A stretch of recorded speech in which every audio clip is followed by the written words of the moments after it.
When we look at funding environments today, I feel like the foie gras of startups, which is especially in SaaS, this worries me because you give the founder a million and suddenly they hire 20 sales reps, 10 in marketing, and they don't have a playbook and they don't have repeatability.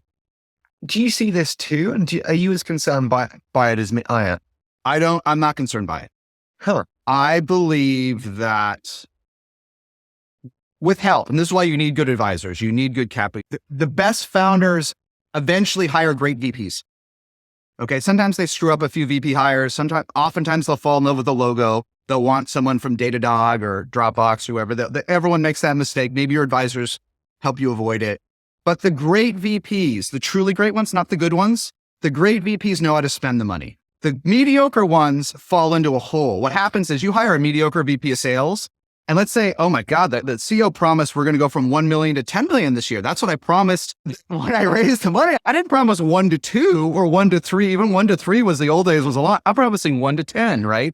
And we're seeing at least 1 to 5, 1 to 6 all the time these days, right? So I did the promise. What does a mediocre VP of sales do if there's 60 million in the bank? They spend it all.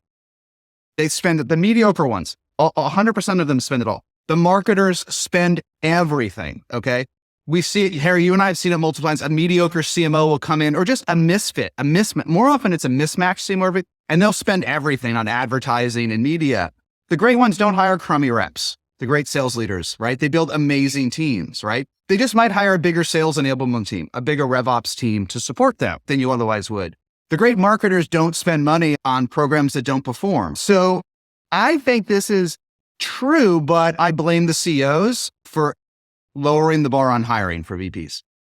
I don't see them blowing through all the money. I never see it. I haven't seen it. I think you're right, definitely, in terms of the best always hiring the best VPs. So I get you. Obviously, one area where we're both very passionate is sales. And it's where I get the most questions, I think, from founders in particular. Start on the meta, which is like fundamentally, does the founder need to be the person who creates the first sales playbook, or can that be distributed to a sales rep or a head of sales? Look, I think I would say the majority of B2B companies that are successful that you and I have worked with, Harry, the majority, but not all, the founder has been the first head of sales. My first Decacorn, SaaStr podcast 001 you did with Thiago from TalkDesk. He was the only salesperson through the first 2 million of revenue. That's where I learned. On the other hand, sometimes it's just not you, right? Sometimes you cannot be a great sales rep. And when I look at my second investment back in the day, another unicorn, Algolia, Nicholas, who you've interviewed, was okay at this, but he brought in Gaten, his chief business officer, really as almost a late co-founder. He was probably employee number 1 or 2 because these engineers just weren't great at sales, and it became clearly that the search API had a sales element. If you don't have that DNA, find that great, almost co-founder-like salesperson early and it can work. But hiring that person over Craigslist or over LinkedIn or whatever, that's the one that fails. We all believe in this early founder-led sales, and it's true most of the time, but it's not true all the time. But you sure better find a co-founder-like person to pick up the slack. Okay, if you think back the first sales hires, often founders, you say they've built the playbook and they're at $1 million in ARR, say whatever, some number. They go, should I hire a head of sales who brings in the team around them and crafts that team? Or should I bring in 2 sales reps and build it from the ground up? How do you advise founders in that situation? Again, we've learned over time, there's the scenario that works 80% of the time. What works 80% of the time is they hire 2 quirky sales reps and get them doing pretty well, hitting quota or beyond. Often one of them just crazy good, right? And we can talk about what that persona looks like. And when you've hired 2, you're generally ready to hire a VP to hire 3 through 300. You have just enough of an engine, just enough of a playbook, just as importantly, a playbook that works, that you can start reproducing that playbook from 3 to 300.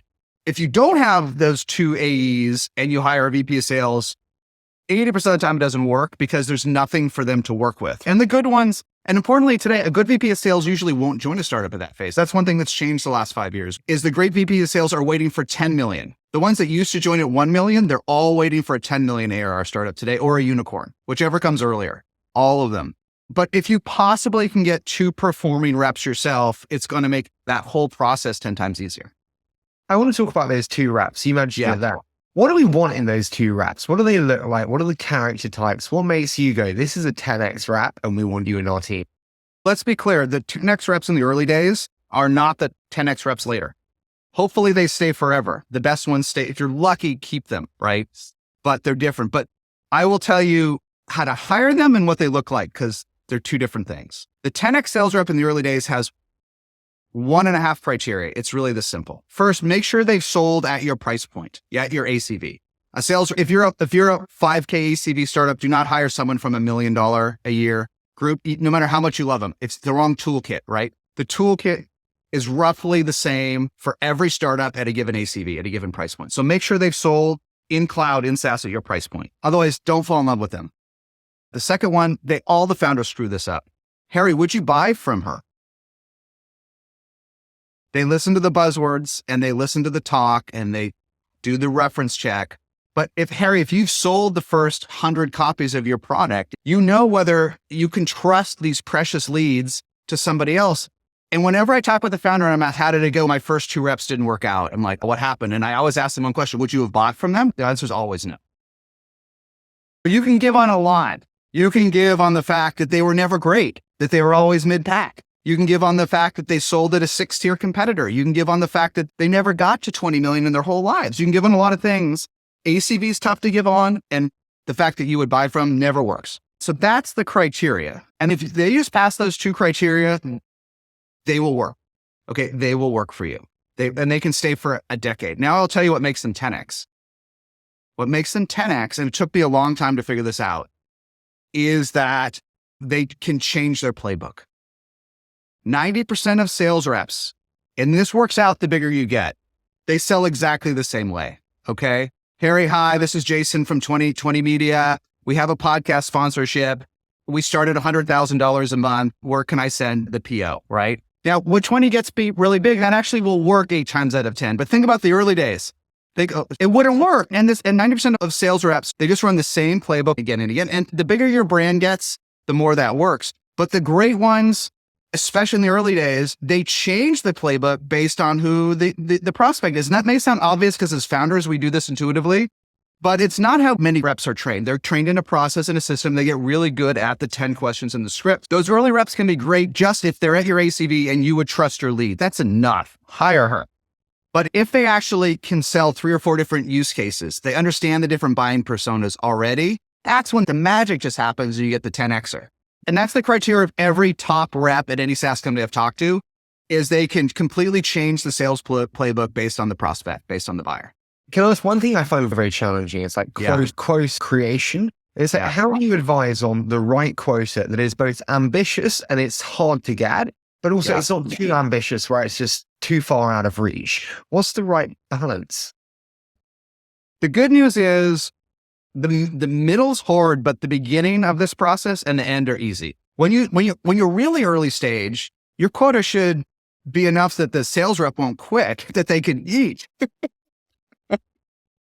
So you need to make sure that at least the first 3 to 6 months, if you're sub 1 million to 2 million in ARR, that they get a boost. And often it's simplest to almost give them, I know can sound crazy. Sometimes it's almost easy to give them 100% of what they close. If it's hard, right? You close 10K this month, you take home 10K. It's really simple, right? Obviously that's not profitable, but it's almost 100%. Like they take home 100%. That can be okay for the first 3 months. You have to train people. You have to onboard them. It's not the end of the world. It doesn't work at scale, but you need to back into it. Okay, here, I've hired this new rep, Harry. He's got to make 100K a year. Let me be honest with myself. If he can close 200K, it's so early. That's a gift, right? So I'm going to pay Harry half of what he closes. That turns out to be, if you you have to be analytical. They have to eat. And then at scale, we end up at these 3X, 4X, 5X numbers, which is quotas are in SMB, usually 3X your fully burdened comp, your on target earnings, your OT, up to 5X in the enterprise. That's the way it works. 3X, 4X, 5X. This actually works in the early, it's always been 3 to 5X of profits, going back to automobile sales, anything you could sell, right? Pool supplies. It's just because software approaches 100% gross margin, sales reps could keep 3 to 5X, this 3 to 5X work for revenue, not the profit. But that's the way it works. So at scale, if you want to make $200,000 a year as a sales rep, great. In SMB, you got to bring in 600, mid-market 800, enterprise $1 million. And then the question is in the middle, especially if you have capital, or if you don't, where do you want to bend those rules until you're at scale? But ultimately, at some point, as you approach IPO, your metrics have to be normal, don't they?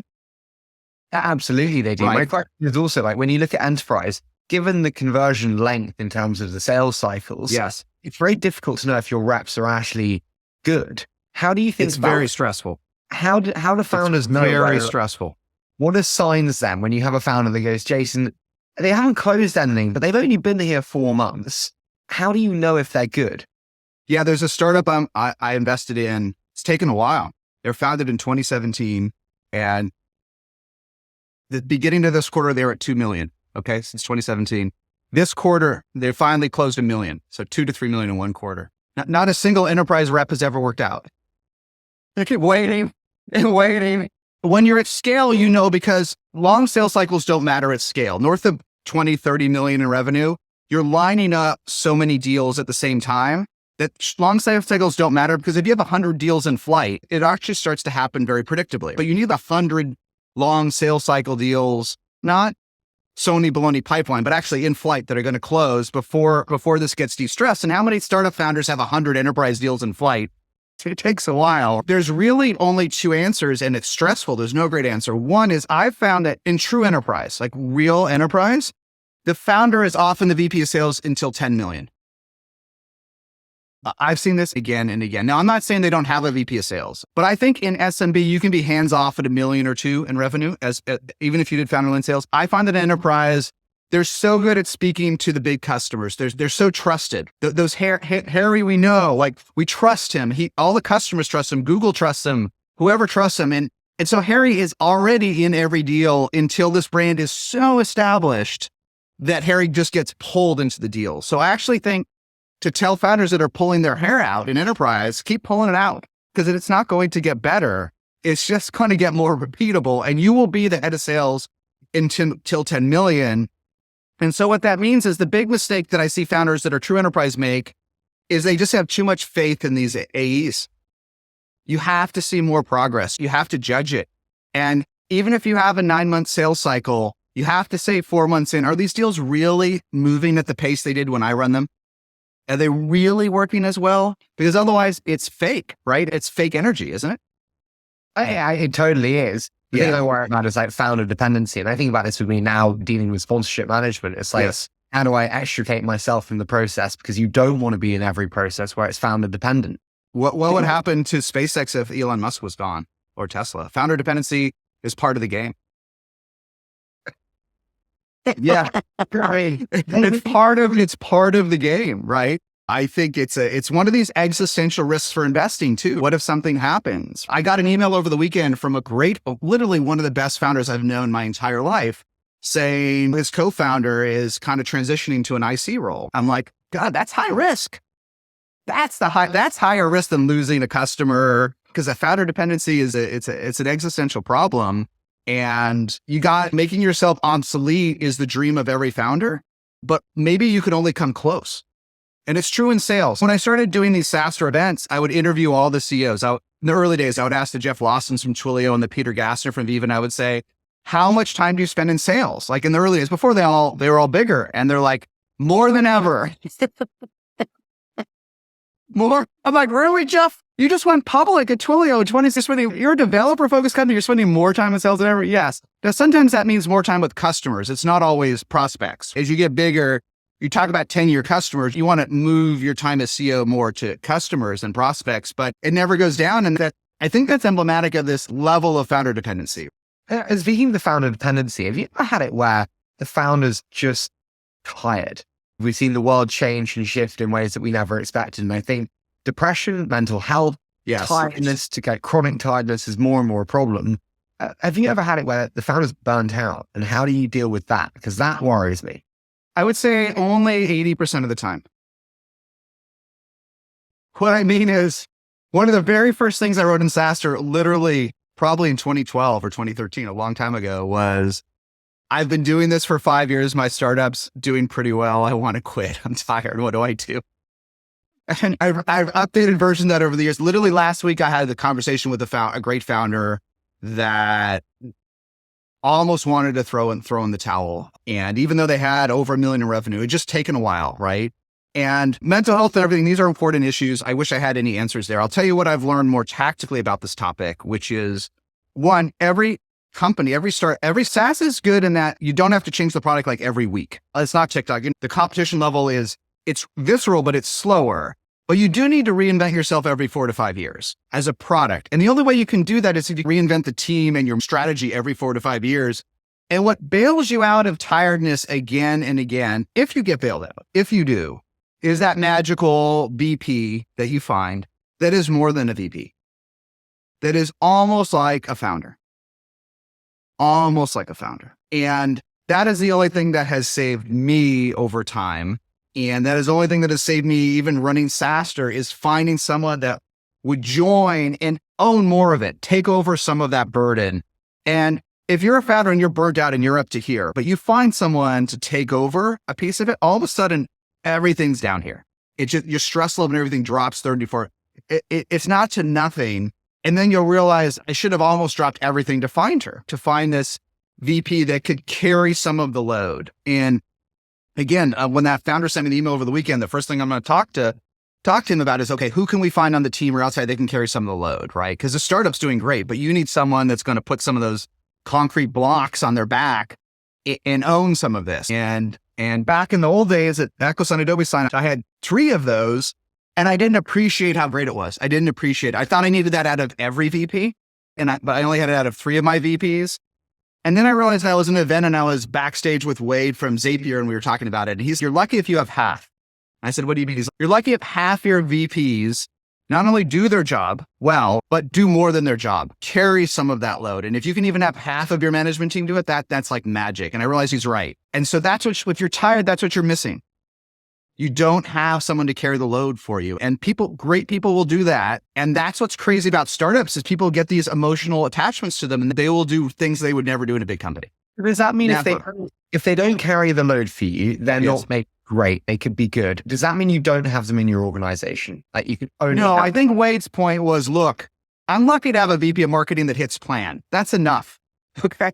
If you get me whatever the goal is, like you're going to have VPs on your team that are going to hit their numbers. And that's hard enough as it is. A lot of human beings, especially as you get bigger and it becomes more process oriented, they don't want to worry about the competition and where the company will be in 10 years and the deep future. They don't. And that's okay. That's okay. But having even half your management team care 80% as much as you do, that's when you can just blow it out of the water. That's when magic happens. And so I think it gets harder as you scale, as you hire process-oriented people, but you can find them, but you need them. But if you can find a couple of these before even 20 million ARR, the romantics exist. They're romantics. They're romantics. They're romantics that want more out of life than a salary or even RSUs or equity at a big company. They want more. They want a sense of belonging, a sense of worth out of their company. And you can mock that, but it's incredibly powerful when they get so much value out of creating themselves, out of being a creator, out of the magic of a startup. And if you can harness that authentically, that's when magic happens. When I quit my first so-called corporate job to do startups, I actually had no job, no salary, no savings or anything, but it was wanting to be part of something bigger than me that I did it. I don't think that's changed. That's why people join early stage stuff, because it's not rational, is it? No. Not rational in many cases. I was just unemployable, Jason, actually. Well, you're unemployable. But you're romantic. And that's what when I say this to people, they don't understand what I mean. But some of these great early stage, almost up to 20 million these days, they're romantics. They want more out of life. They want to be on this special journey. And cap the right person that if you're giving them that special journey and they want to be on a special journey and they're great, then they're super great. Then they're magicians. Totally. And if anyone listening is a VP running media companies and wants to help me, then please. You get it. At 20 is so big. You get it that you're overwhelmed now, right? And it may take you 2 years to find that person, which sounds horrible. But when you find that person, magic will happen.